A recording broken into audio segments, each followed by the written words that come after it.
आज के हिंदी ग्रामर की क्लास में आपको हम बताएंगे व्याकरण के अंग।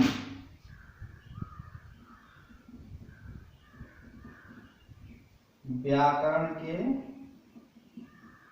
अंग।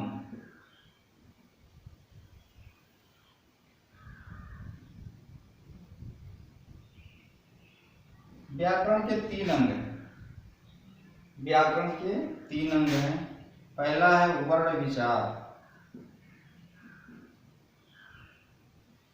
वर्ण विचार। दूसरा है शब्द विचार और तीसरा है वाक्य विचार।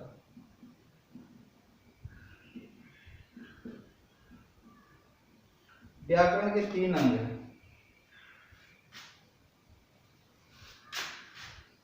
अब ये जो वर्ण विचार है, इसके अंतर्गत हम लोग वर्णों का बनावट, एक जो शब्द, जो एक एक अक्षर उसकी बनावट, वर्णों की बनावट, वर्ण के भेद, इसके बारे में बता रहे हैं। ध्यान देना है सबको। ये जो आपका वर्ण विचार है, इसके बारे में बता रहे हैं। इसके अंतर्गत हम लोग वर्ण की बनावट, वर्णों के भेद, उनके उच्चारण, प्रयोग, संधि के विषय में जानकारी प्राप्त करते हैं वर्ण विचार में। फिर दूसरा है शब्द विचार। जब हम शब्द विचार में आते हैं तो इस अंग में शब्द रचना, शब्द को कैसे बनाया जाता है, उसके भेद क्या क्या हैं, शब्द का रूपांतर क्या, इन सब बातों के बारे में जानकारी प्राप्त करते हैं। और जब हम वाक्य विचार में आते हैं, जैसे वर्ण विचार था, शब्द विचार है, उसी प्रकार से वाक्य विचार है। इसके अंतर्गत हम लोग वाक्य की बनावट, पदबंध, भेद, वाक्य का विश्लेषण, पद परिचय, शुद्धता, इन सब चीजों के बारे में जानकारी प्राप्त करते हैं। और फिर अब हमको इसी के अगले पार्ट में साहित्य के बारे में पढ़ना है। साहित्य क्या है? साहित्य, लिटरेचर।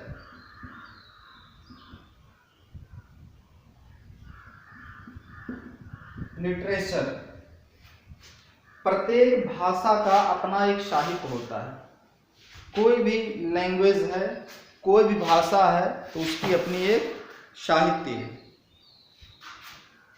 साहित्य को समाज का दर्पण कहा जाता है। समाज के लोकहित में रची रचनाएं साहित्य कहलाती हैं।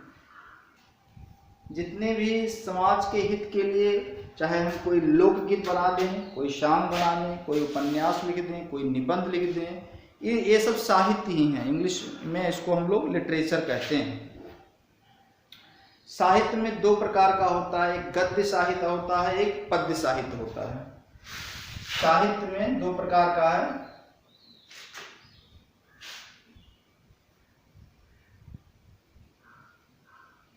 गद्य साहित्य,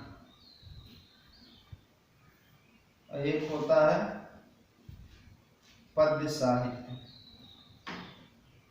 सबका डिफिनेशन मैं बोल रहा हूं, आप लोग ऐसे सुन करके जो कॉपी में नोट कर लेंगे। सबका डिफिनेशन मैं बार बार बता दे रहा हूं। साहित्य के बारे में बता दिया कि जो भी समाज के उत्थान के लिए जो कुछ भी हम लोग, कोई नॉवेल लिखते हैं, कोई उपन्यास लिखते हैं, कोई कहानी लिखते हैं, कोई रचना करते हैं, तो ये सब एक साहित्य है, जिस समाज का भला होता है। और ये साहित्य समाज में हमें बहुत दिनों तक रहता है। हमारी आने वाली पीढ़ी भी इसकी स्टडी करती है। इसी के अगले क्रम में गद्य साहित्य। गद्य साहित्य में सामान्य बोलचाल की भाषा में अपने विचार व्यक्त करना गद्य है। जैसे हिंदी में गद्य संकलन होता है, पद्य संकलन होता है। जो हम लोग पाठ पढ़ते हैं ना, सामान्य बोलचाल की भाषा में कोई लेसन लिख दिए, जैसी घटना थी उसको हमने लिख दिया, गद्य साहित्य हो गया। इसमें से उपन्यास लिखा जाता है, निबंध लिखा जाता है, कहानी लिखा है, सब गद्य साहित्य है। पद्य साहित्य जब होता है, पद्य साहित्य को जब कोई लिखता है तो उसमें लय, तुक, मतलब उसको गा भी सकते हैं, एक कहानी के, एक कविता के रूप में उसको पढ़ सकते हैं। जैसे मान लीजिए कबीरदास जी ने लिखा है, सूरदास जी ने लिखा है, रहीम जी ने लिखा है। इन लोगों की जो भी रचनाएं हैं, ये सब क्या है? पद्य साहित्य है। तो साहित्य में दो प्रकार का, गद्य साहित्य और पद्य साहित्य। इस तरह से टॉपिक आज का हम लोगों का समाप्त हो गया।